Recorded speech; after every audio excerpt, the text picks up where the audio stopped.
નમસ્કાર મિત્રો, સ્વાગત છે આપણી યુટ્યુબ ચેનલ એજ્યુ પ્રવાસની અંદર। તો મિત્રો, આજના વિડીયોની અંદર આપણે વાત કરવી છે સમરસ કુમાર અને કન્યા છાત્રાલય પ્રવેશ 2024 અંગે, જેમાં સમરસ હોસ્ટેલની અંદર તમારે પ્રવેશ મેળવવો હોય તો રજીસ્ટ્રેશન કરવું ફરજિયાત છે। રજીસ્ટ્રેશન કરશો તો જ પ્રવેશ આપવામાં આવશે, જેની આજે આપણે તમામ માહિતી મેળવવાના છીએ, જેમાં કયા કયા કોર્સના ઉમેદવારો અને કઈ કેટેગરીના ઉમેદવારો અરજી કરી શકશે, સમરસ હોસ્ટેલની અંદર તમને શું શું લાભ મળવા પાત્ર થશે, પ્રવેશ મેળવવો હોય તો તમારી પાસે પાત્રતા એટલે કે લાયકાત શું હોવી જોઈએ અને કેટલી સમરસ હોસ્ટેલો હાલમાં કાર્યરત છે, એવી તમામ માહિતી અને ફોર્મ ભરવા માટે તમારી પાસે ડોક્યુમેન્ટ શું શું હોવા જોઈએ અને અરજી તમારી કેવી રીતે કરવી, જેની તમામ માહિતી છે મિત્રો આજના વિડીયોની અંદર આપણે મેળવવાના છીએ। એટલા માટે વિડીયો છે અંત સુધી જરૂર જોજો અને વિડીયો તમને ગમે તો લાઈક કરજો, આ વિડીયોની લિંક તમારા મિત્રોને શેર કરજો અને આપણી ચેનલની અંદર નવા આવેલા હોય તો ચેનલને સબસ્ક્રાઇબ કરી બેલ આઇકન ઉપર પ્રેસ કરવાનું ભૂલશો નહીં, જેથી કરી આવી કોઈ પણ માહિતીના વિડીયો અમે અપલોડ કરીએ તો એની નોટિફિકેશન છે મિત્રો સૌથી પહેલા તમને જોવા મળે। તો ચાલો મિત્રો, આપણે તમામ માહિતી મેળવીએ। સૌપ્રથમ વાત કરીએ કયા કયા કોર્સના ઉમેદવારો પ્રવેશ પાત્ર રહેશે, તો કે સ્નાતક કક્ષાના તમામ અભ્યાસક્રમ માટે એટલે કે BA, BCom, BSc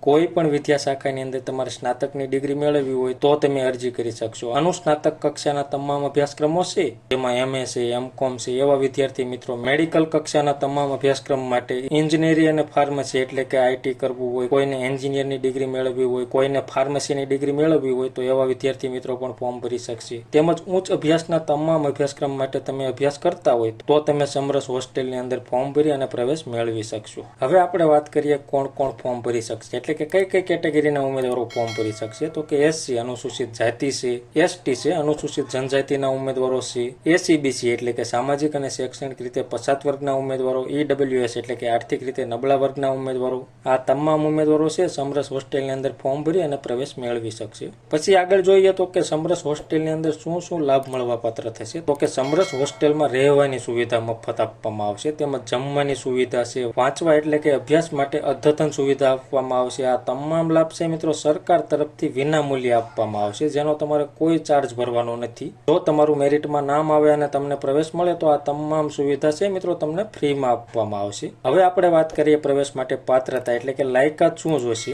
તો કે સ્નાતક કક્ષાના કોઈ પણ અભ્યાસક્રમમાં કોઈ પણ વર્ષ કે સેમેસ્ટરની અંદર તમારે નવો પ્રવેશ મેળવવો છે તો તમે ધોરણ 12 ની અંદર ઓછામાં ઓછા 50% મેળવેલા હોવા જોઈએ, અને અનુસ્નાતક માટે સ્નાતક કરેલું હોય એવી રીતે તમે લાયકાત મેળવેલી હોય। કોઈ મિત્રો રિન્યુઅલ વિદ્યાર્થીઓ હોય તો એવા મિત્રોને છે ગયા વર્ષની અંદર 55% મેળવેલા હોવા જોઈએ, તો તમે સમરસ હોસ્ટેલની અંદર રિન્યુઅલ માટે ફોર્મ ભરી શકશો। પછી જોઈએ તો કે રાજ્યની અંદર હાલમાં જે સમરસ હોસ્ટેલ કેટલી કાર્યરત છે, તો કે અમદાવાદ છે, ભુજ છે, વડોદરા, સુરત છે, રાજકોટ છે, ભાવનગર છે, જામનગર છે, આણંદ છે, હિંમતનગર અને પાટણ હાલમાં છે મિત્રો આ તમામ સમરસ હોસ્ટેલ કાર્યરત છે। હવે આપણે વાત કરીએ અરજી તમારે કેવી રીતે કરવી, તો અરજી છે મિત્રો તમારે ઓનલાઈન કરવાની રહેશે, જેના ફોર્મ 27/5/2024 થી ચાલુ થવાના છે। ફોર્મ ભરવાની છેલ્લી તારીખ 20 જૂન 2024 રહેશે। ફોર્મ ભરવા માટેની વેબસાઇટ અહીંયા દર્શાવેલી છે, samras.gujarat.gov.in। આ વેબસાઇટ ઓપન કરશો એટલે આ રીતની સ્ક્રીન દેખાશે, એમાં તમારે લોગિનમાં જઈ સૌપ્રથમ રજીસ્ટ્રેશન કરવાનું, ત્યારબાદ ID પાસવર્ડ આવે એના આધારે લોગિન થઈ તમામ માહિતી ભરી અને ફોર્મ સબમિટ આપવાનું રહેશે। અને ફોર્મ કેવી રીતે ભરવું એની PDF આપણી ટેલિગ્રામ ચેનલમાં મૂકેલી છે,